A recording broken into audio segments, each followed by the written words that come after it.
पैसे लेकर भूमाफिया का नाम चढ़ाने का आरोप। पीड़ित ने कलेक्टर जन सुनवाई में की शिकायत। तहसीलदार पटवारी के नाम की हुई शिकायत। सर हमारे साथ गलत हुआ है। राज बहादुर रघुवंशी ने और मतलब तहसीलदार और पटवारी ने मिलकर हमारे मतलब खसरे पे 12 नंबर के कॉलम पर मतलब अवैध तरीके से लेन देन करके भारी मोटी रकम देकर उसका भूमाफिया राज बहादुर रघुवंशी का नाम चढ़ा दिया है और वो हमारी ज़मीन पर कई वर्षों से मतलब कब्जा करने पर लगा हुआ है। और ये राज बहादुर रघुवंशी है, ये जान से मारने की धमकी देता है, गाली गलौज करता है घर पर आकर और अवैध कब्जा करने का निर्माण करता है। और हम लोग थाने पर जाते हैं तो हमारी कार्रवाई नहीं होती और उल्टा हमको ये बोला जाता है कि अगर आपने आवाज़ निकाली तो आपको 151 की धारा में अंदर बिठा दिया जाएगा।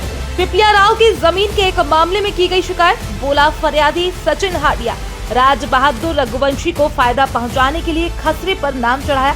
तहसीलदार पटवारी ने पैसे लेकर नाम चढ़ाया। बोले एसडीएम गौरव बैनल। मामले की शिकायत आई है, एसडीएम को भेजकर जांच करवाई जाएगी। सर हमारे साथ गलत हुआ है।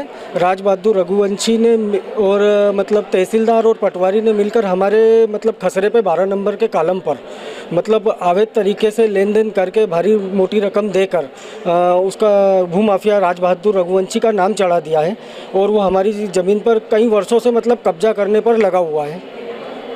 इसके अनुबंध में हम आज कलेक्टर साहब से मिलने आए थे और एक आवेदन पेश किया है। हमको जानकारी दी है कि आपको मतलब आपके साथ गलत नहीं होने देंगे और जो भी रहेगा इस पर कार्रवाई की जाएगी। ज़मीन मेरी पिपलिया राव में है, खसरा नंबर 208 है और जो हमारी ज़मीन थी वो मथुरा लाल जी हाइडिया के नाम से थी। ये मतलब जॉइंट रजिस्ट्री थी, इसमें दो पार्टी और थी, रामेश्वर राम आश्रय और किशन लाल।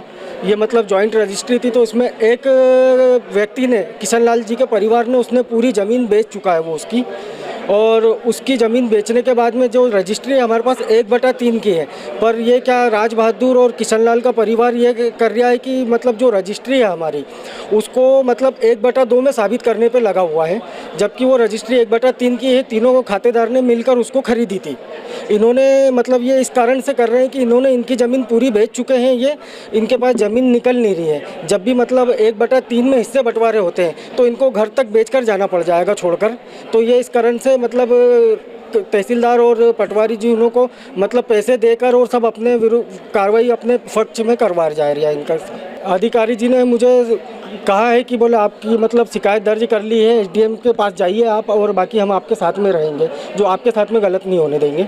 और ये राज बहादुर रघुवंशी है, ये जान से मारने की धमकी देता है, गाली गलौज करता है घर पर आकर और अवैध कब्जा करने का निर्माण करता है। और हम लोग थाने पर जाते हैं तो हमारी कार्रवाई नहीं होती और उल्टा हमको ये बोला जाता है कि अगर आपने आवाज़ निकाली तो आपको 151 की धारा में अंदर बिठा दिया जाएगा। देखिए राजस्व के कई सारे मामले आए हैं, ऐसा ये जो आप बता रहे हैं इस तरह का भी मामला होगा। ऐसे केसेस में हम लोग एसडीएम को भेजते हैं और अगर बहुत ही अर्जेंट नेचर का होता है तो फ़ोन करके भी बताते हैं और एसडीएम उसमें जो यथासंभव कार्रवाई होती है वो करते हैं। तो इस केस में भी आप जैसे बता रहे हो, अगर ऐसी कोई पाई जाती है गड़बड़ी तो निश्चित रूप से उसमें कार्रवाई करेंगे, एसडीएम साहब करेंगे जांच उसमें। देखिए वो भी एक केस था जिसमें एसडीएम को हमने भेजा है, तो एसडीएम दोनों पक्षों को बुला करके सुनवाई करके, और क्योंकि ऐसे मैटर जो हैं कई बार अगर आपने एग्रीमेंट किया है वो ब्रीच ऑफ एग्रीमेंट है तो वो सिविल नेचर के भी होते हैं, बट क्योंकि छोटे मोटे मामले हैं तो एसडीएम कई बार ऐसे केसेस में